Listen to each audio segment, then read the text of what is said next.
We're going to devote our energies to sports and gardening, all the cultural pursuits as far as they're concerned. In fact, we're going to put the goons to sleep. Meanwhile, we dig.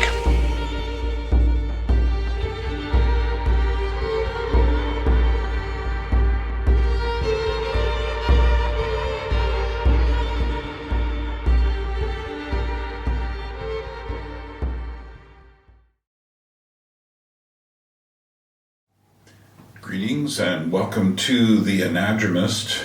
This is Burn Power coming to you from Tbilisi, Georgia, where we are going to have another in our series of Anadromous Dialogues, this time with an old friend, Todd Coleman, whom I first met when I first arrived in New York City.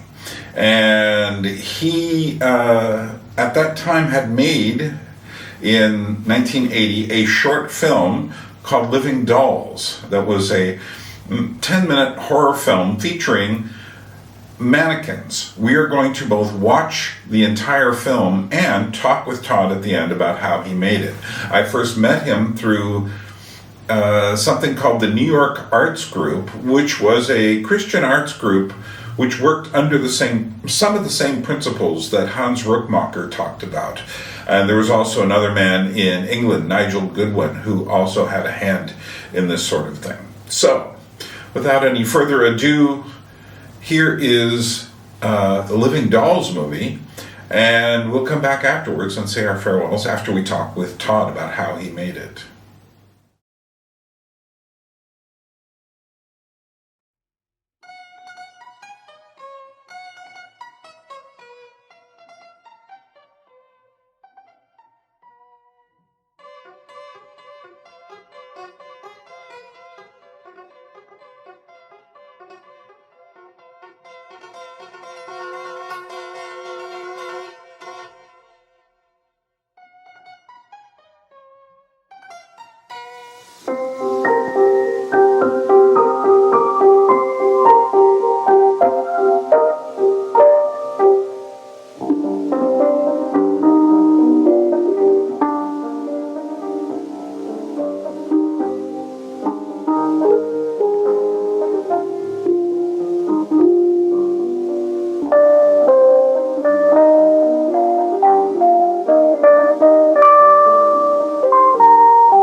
Doesn't have to shine, Melvin. I was just finishing up. I really hate that job. Oh, I think you look like you love it. Are you going to take all day with that? What are you using those bags for? I need the room. You should have finished that half an hour ago. You've been using those bags. You've been told that before. Do you mind? I have a customer. Not that way. Let me show you how to do that. I'm going to go to the third floor and clean up.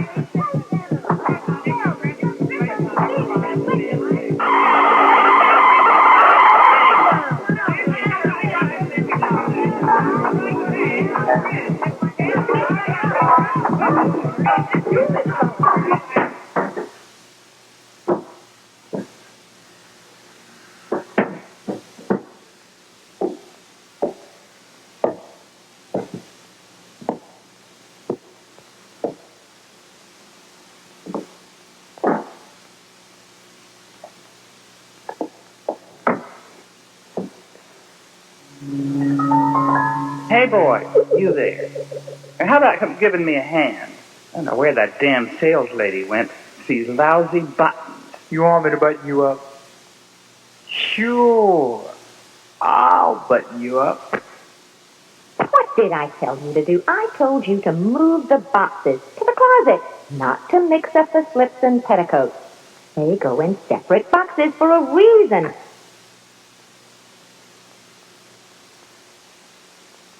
Look, I said get a bag for a wedding gown. A new white bag. I can't do anything with this. Take this back upstairs and bring me a white bag. New dresses go in new bags. That's the way we do. Oh, Melvin. What are we going to do with you?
How come you don't like cats, Melvin? Wouldn't you like to have a girlfriend? I'll be your girlfriend. Wouldn't you like that, Melvin? Melvin.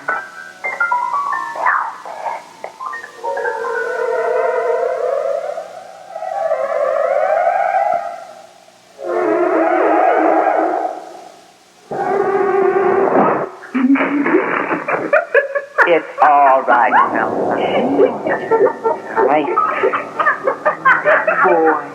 Nice boy. A nice young mama's boy. Oh, make someone a great wife. 26 years old and doing woman's work.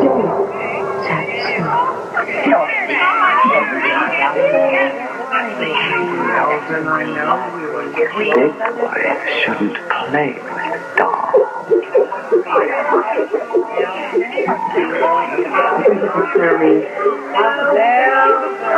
Well, I seem to recall that you were not smiling.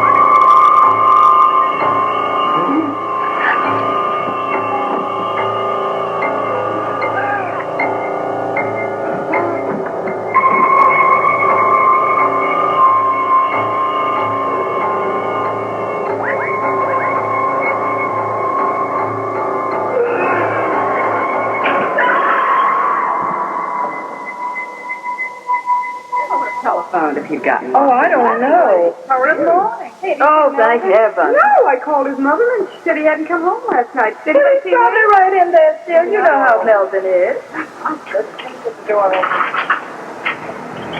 Oh, at last.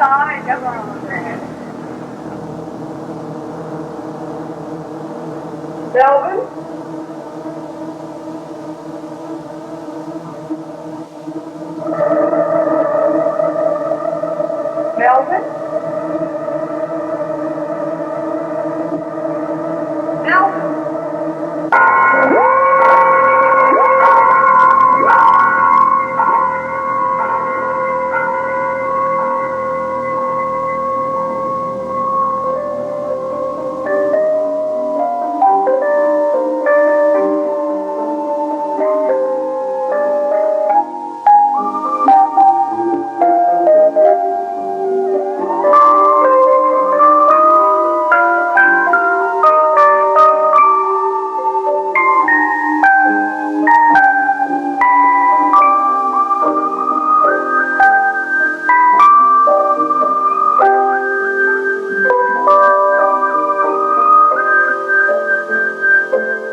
And today we have a special treat. We have my old friend Todd. We've known each other since 1980. And we were both part of this thing called the New York Arts Group.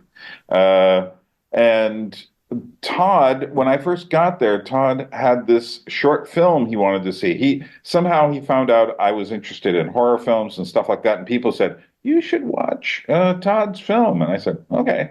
Now, what I'm having trouble remembering is how I watched it. I don't think I saw a videotape of it. I think it was the film itself, but I'm trying to guess where.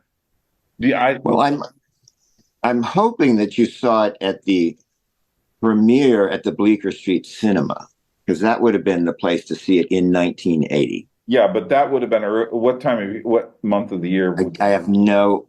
Because I arrived on like October 8th, John Lennon's birthday. Okay. And, so you probably didn't see it there.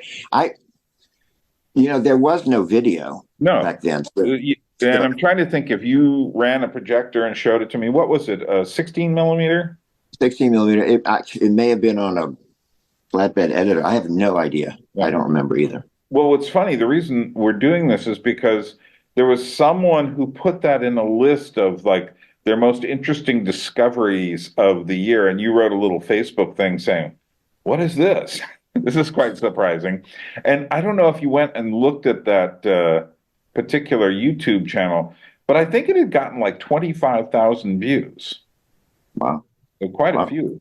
And what occurred to me was, well, for one thing, I watched it, and I watched it on this television screen behind me. And when you blew it up that big, it was just like, you just saw all this noise. And I said, I want to get rid of that noise. So I downloaded it off of YouTube and spent a little while. Unfortunately, because we don't know, do you have like the elements there, the original elements?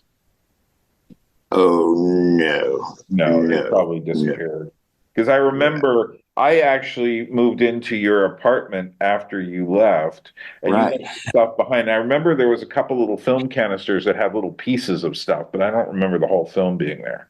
Oh, that's hilarious. And yeah. So anyway, explain. Now, was this a film that was made for a class, or was it? What was the conditions under which it was made?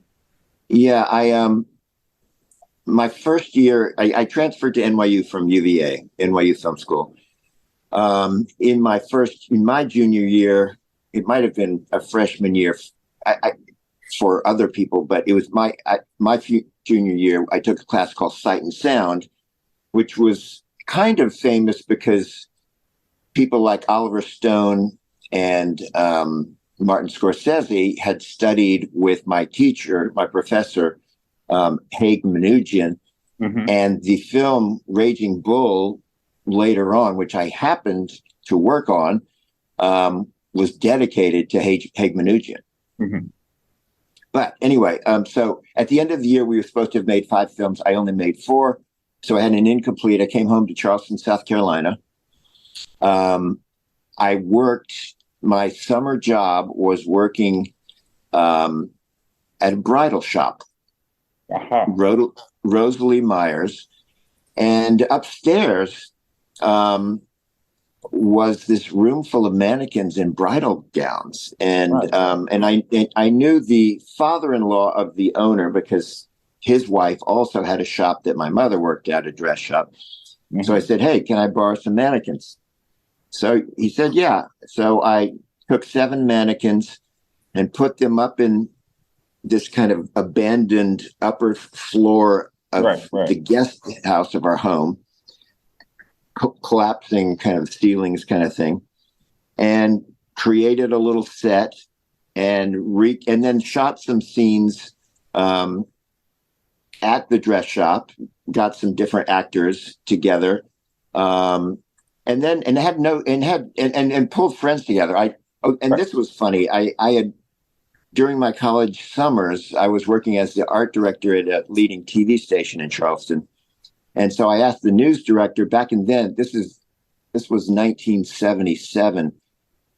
Back in those days, they shot the TV news on film. Right. They had a special film camera, film stock made for kind of immediately cut it together and you throw it on camera, you know. So he lent me a 16 millimeter camera. I accidentally picked up the brand new camera he just bought, and so I got a panicked call that weekend, like, "You have our CP16. Please be careful." So I just shot it with friends. Had 2 lights and just set up cardboard and poked holes in it for lighting, that kind of thing. Mm-hmm. Mm-hmm. And had no script, just had index cards with scary kind of shots. Right. And so I figured, I had this theory that people who are really intense play well on camera. Mm-hmm. So I got a friend from high school who was really intense, and I define intense as you're kind of not comfortable in your own skin. Right. You know, but when you're intense, you can be doing nothing and a camera's looking at you, and like the wheels are spinning, whirling 100 miles an hour, you know, so it's just interesting. So it was a good choice, and he did a fabulous job. A guy named Park Doherty. Yeah, it still holds up. Right. He's a stockbroker. He's been a stockbroker. So that's the genesis of the. But it took me 3 years to edit the film, believe it or not. Right. 9-minute film, which you did back in New York, I take it. Yeah, I edited at NYU, then I graduated from NYU, still editing. I went back the next summer and shot more footage because I realized, you know, I basically created the story in the editing room, editing on flatbed, Steenbecks, they were called. And then by the 3rd year, you know, it's kind of like, gosh, are you really still editing that thing? It's like, it was like, are you delusional? What are you doing? You know, you're editing a 10-minute film 3 years later. But because I didn't have any budget, never had any budget whatsoever, I had to use free services, and you'd get like 4 hours, and it would take you the first hour and a half to just kind of set up a trim bin of all your shots. Right. And then all then all that stuff that people do digitally now, you were doing by hand. Right, exactly. And then once you're ready, you've got about 2 or 3 hours to edit. And now you've got to spool everything together, close it up, and head back through the rain and sleet to your apartment, you know. So it took 3 years. My grandmother, I think, lent me the $2,000 I need for post-production. So that's my. Well, our mutual friend Bob Fair's score holds up quite well. And I think part of it is that because it's this early electronic sound, there's something about it that, you know, to our ears now. And I think this is why the whole film, I went and what you should do someday is go look at that particular version that's listed in the YouTube video or in that article that you were discussing, and just read the comments. because they're really interesting because everyone's saying, yes, this is so creepy and all of this. And what's happened over the years that wasn't quite as true then is that there's this category of the creepy, which has kind of taken over. So people now, for instance, do you remember people being afraid of clowns when you were growing up? Because I don't. Oh, when did Fear of Clowns begin? King. I don't It's remember. Oh, it. was that okay? Yeah, yeah. Okay. That and there was John Wayne Gacy dressing as a clown, but it was people putting these connections together. But part of it is things like clowns, puppets, dolls, mannequins, Right. all have this weird Right. effect on people now. And some people say, you know about the uncanny valley theory? No. That in the uncanny valley theory, they say that in robotics and androids and things like that, the closer you get to looking and acting human, there is a level right before it can fully imitate the human that's very disturbing to us. And some people have tried to explain this creepy effect that way, but I don't think that's it. I think that we've got a couple generations now of people who've seen so much digital imagery and so much very professional looking images. For instance, even their horror images are so well, made and such that when they look at things that are more of a old-fashioned homemade feel, it strikes them as very strange that they look the way they do. So old Halloween masks, if you look at photos of Halloween masks from the 1930s, I mean, you probably remember the film version of To Kill a Mockingbird. And there's this section where Scout is dressed up in this weird thing wandering through the forest. Well, that would be really creepy to people now because it's also homemade and it's in the woods and then you've got Boo Radley and that stuff. For some reason, that aspect of things being scary has multiplied. So, certain kinds of, I think the face paint of clowns just strikes people as so unnatural now. Whereas when I was young, I just laughed at clowns. Back in the 1960s and early 70s when I saw circuses and stuff, I never thought to myself, Bozo the Clown is scary. I never thought Ronald McDonald was weird looking. I just thought they're clowns. Right. And in fact, I have a couple of books here of clown reference material. And one is an encyclopedia from about 1980, and the other book is, I think, from a little later. Anyway, neither of them mention anything to do with a fear of clowns. And so it's actually quite a recent thing. No matter how much Stephen King tries to say that it was always this way, because it just wasn't. But any more than those old Halloween costumes struck people as being creepy the way we use the word.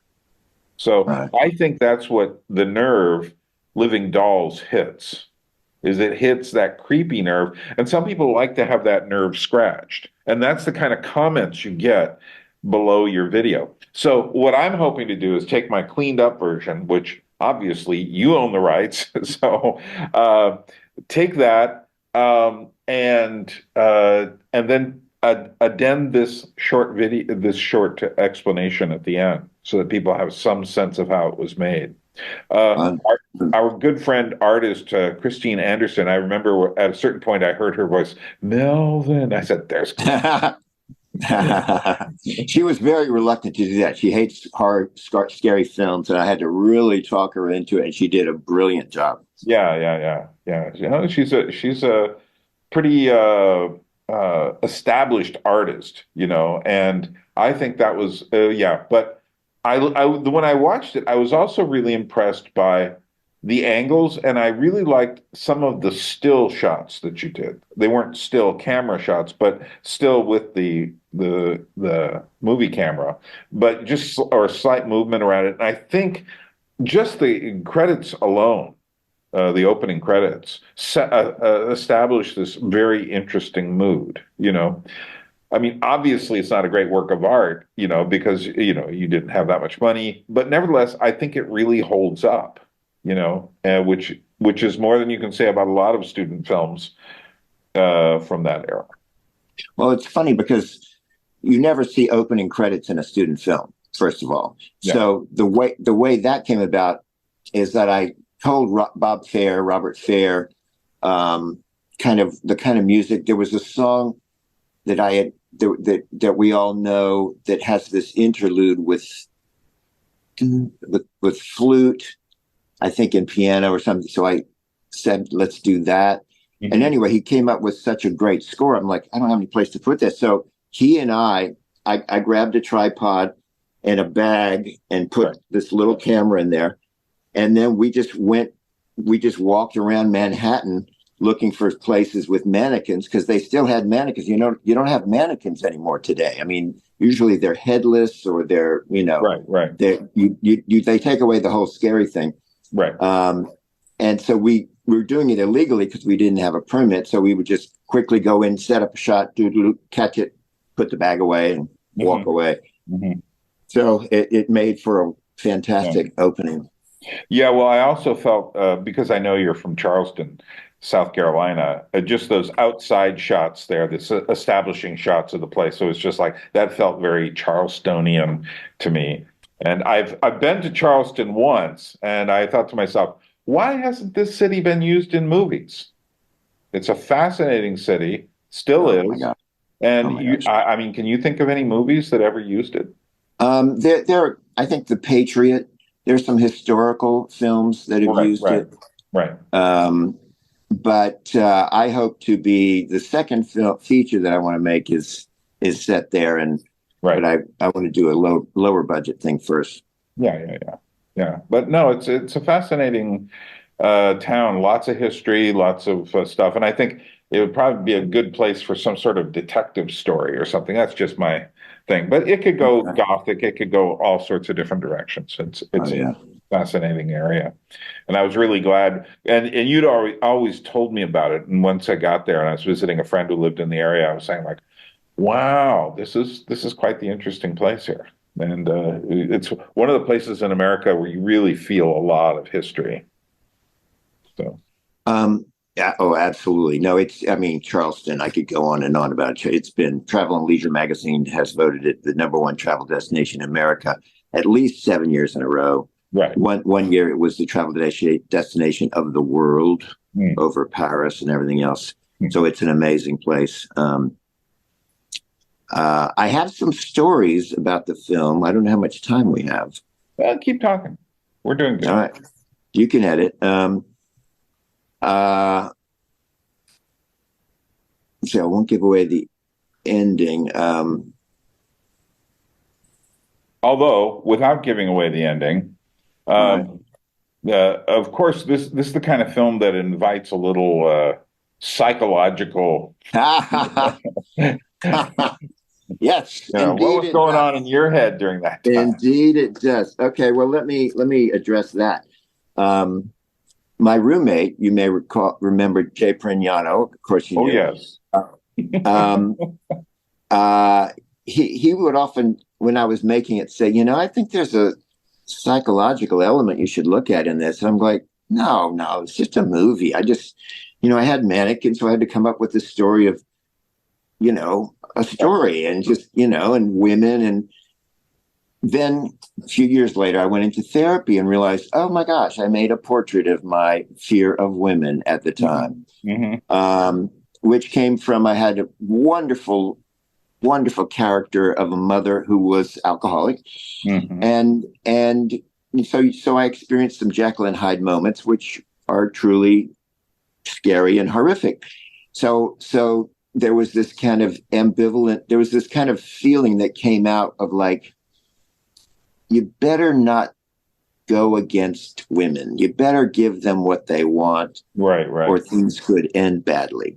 So that was the fear that kind of, plus, just kind of little Freudian stuff. There is a kind of dominant woman that I've met who's specifically a Southern character from the South in America. No, so if anyone's watching this, they don't think it's South America, but from the South, the part that fought against the North in the Civil War. But there is a dominant female character type down there that has, you just don't go against them.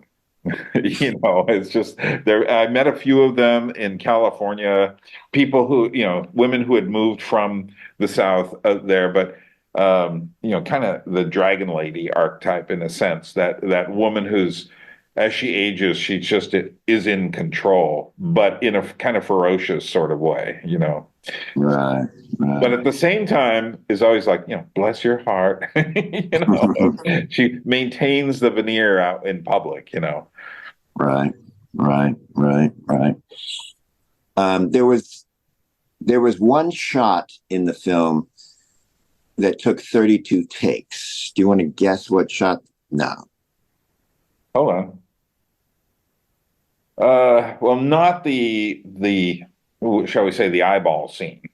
Well, there are two Yes. the, Really? the Oh, the outdoor eyeball scene or the indoor one upstairs. the well, the one, Without, I'm trying to say it without the giving the him away. yeah, yeah, the first shot where you're looking at a realistic eyeball. Okay, I know what you're talking about. That's among the upstairs Yes. in the mannequin room. There is one place where you suddenly go like, wait a minute. And yeah. Yeah, yeah, yeah. And what was interesting about that was what I learned about filmmaking was that I kept trying it. It just didn't have impact until I used his hand to frame the eye. Hmm. And it's just a simple idea, but it took me 32 takes to figure out, oh, that did it. Right, Just right. Yeah, yeah. I think if I were going to remake such a subject, I would Mhm. probably, you know, if I were you, but you weren't thinking this way at the time, have used more of a kind of a hard white makeup on the actual. You have a couple of women in there who are Right, actors, just to right, make it, because it does, right, you suddenly go, oh, that's a woman at a certain point. right, But right. that doesn't matter really, because I mean it is what Well, it I is. did that partly because it was like that it was. I was thinking they became, they go through a transformation, so they Right, actually right. became, They become a um, woman. yeah. So, But you know, but hey, no, that's an interesting point. That's really interesting. considering it's 10 minutes long, you packed an awful lot of stuff into that 10 minutes. And Well, let me tell you that the first time I finished it. It didn't win any awards at the right. NYU Film Festival, but then I submitted it to this festival that was kind of the biggest festival of short films that I knew of, and Mhm. it didn't win anything. It didn't even play there. So I thought, oh my gosh, this is a terrible film. I've just wasted 3 years, Right. and didn't do anything for 6 months. And then I thought, well, I'll try it again, send it off. And then it won a Cine Eagle. And this probably doesn't exist anymore, but it meant that it was chosen to represent the U.S. in foreign film festivals. So Hmm. they automated the process where they just said, we want to send it off to Australia. So like, great, I'll send you $20. And then it won first prize in Melbourne, Australia, Hmm. second prize in Spain, and we, Belgium, and Badalona. I don't know, it's Barcelona or Badalona. Anyway, in Barcelona. Spain. But I Barcelona. don't think it was Barcelona. I think it sounded like Barcelona, but anyway, Well, they might have pronounced been. it Barcelona. No, I know. Yeah. Or it could have But been I can't. Valencia. So Is there a Badalona? no. Anyway, doesn't matter. And it won all these awards, Best Entertainment Film in Jacksonville Film Festival. And then what was really fortunate was that cable television was just beginning. So this is 1980, the beginning of cable television. So they would have these gaps in programming where they would need interstitial programming. They'd need some filler for 10 minutes. Right. So literally for 13 years in a row, this film was rented. I made money on this film, from USA Networks, HBO, Cinemax, Wow. every cable network rented the film. It literally made its money back. Nice. Nice. And Which is and go ahead. scared the hell out of a lot of 8-year-olds based on the YouTube comments. Well, Right. to let people know, this film seems to have, this copy seems to have been jacked off of one of those television showings, which is why Exactly. it isn't a film print. It's and according to you, the film print is probably pretty unusable these days. So I actually have like in some odd format that probably doesn't exist anymore, 1 inch magnetic tape or something. I do have everything up until the end credits. mhm. So there is that. Right, right. Okay. Well, that should do it for the interview. There's just one more question I want to ask. What did you feel when someone, kind of out of the blue said, was this really interesting film I discovered this year? Well, what was your feeling about that?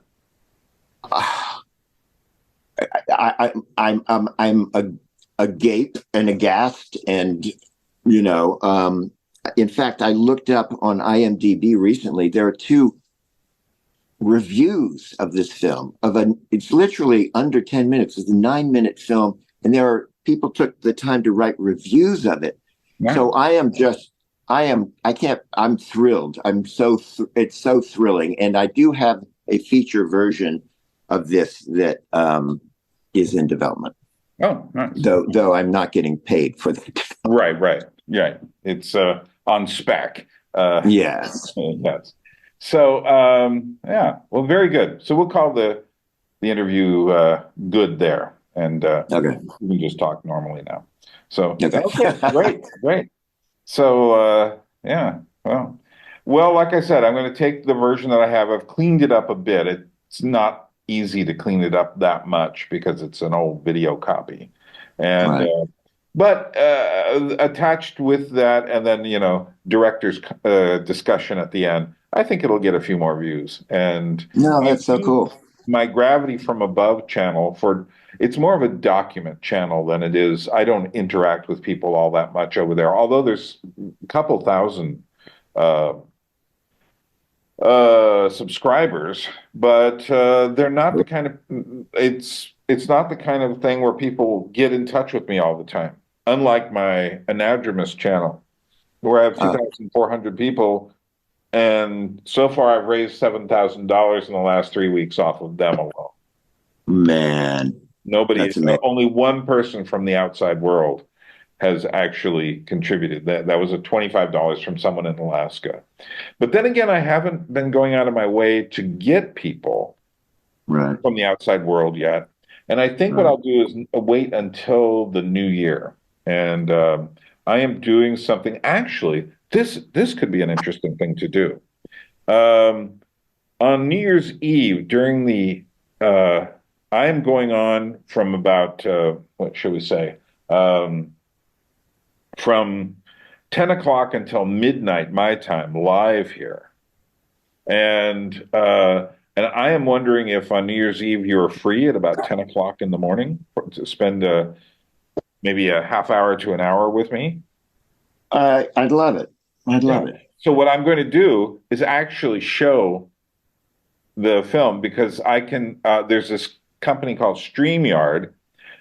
We can show the film that I've rebooted, and then we can talk about it. And I'll be pitching. We'll be kind of building up to the New Year's. I'm not going to keep you with me until midnight, but like I say, half hour to 45 minutes or something like that. That'd be fun. This is a special kind of treat, and I think would be interesting for everyone. And, that'd be great. Yeah, yeah. And by that time, I will also get it on up on Gravity from Above. So that way, in fact, we'll time it for showing up right then, so people can go watch it again. By the way, one just little anecdote. Part of the film, I was working on Raging Bull, working for for De Niro's assistant and Scorsese's assistant, right? During post-production of Raging Bull. As you know, the film won Best Editing Oscar, that year in 1980. And part of Living Dolls was cut on the same chem machine that Raging Bull was cut on. Nice. They let Go in there me after sneak in on hours the or weekend. something. Yeah, exactly. Yeah, nice. Yeah. That's a nice little tidbit to share. So, okay, Todd. Well, it is getting late here, and I Yes. should probably get to bed. But I'm glad I've done this, and from here. Good morning. And good morning. Good night. Afternoon. Take care. Bye-bye. Okay, so that was Living Dolls and Todd Coleman talking about how he made it. And this little film has generated some internet buzz. But we're featuring it here. I've already featured it on my Gravity from Above channel, but not enough people have seen it, so I want you to see it here. So, thank you for coming, and before we go, do remember we should like the video if you liked it.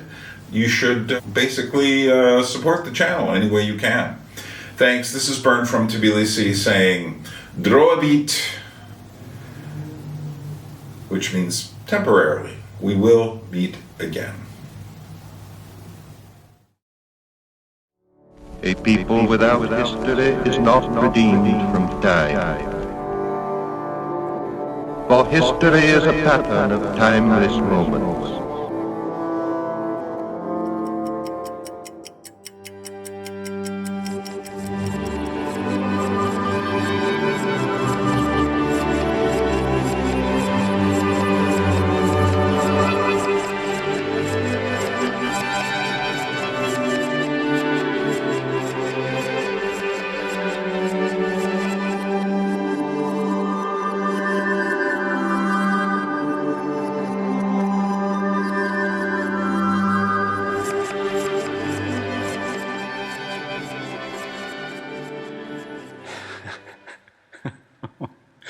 Oh, this is hell. I never would have. You remember being roasted on the spit, sulfur, brimstone. What a laugh. As if they needed it. Hell is just other people. Oh, darling. Leave me alone. She's between us. I can't with her watching. Now face it so she won't watch any longer! What are you doing? Are you crazy? You know perfectly well I'm dead. Dead? Dead! Dead! Dead! You can't kill me. Not with knives, guns, poison. It's already done, you understand? And we're together from now on forever. Oh my God, it's so funny.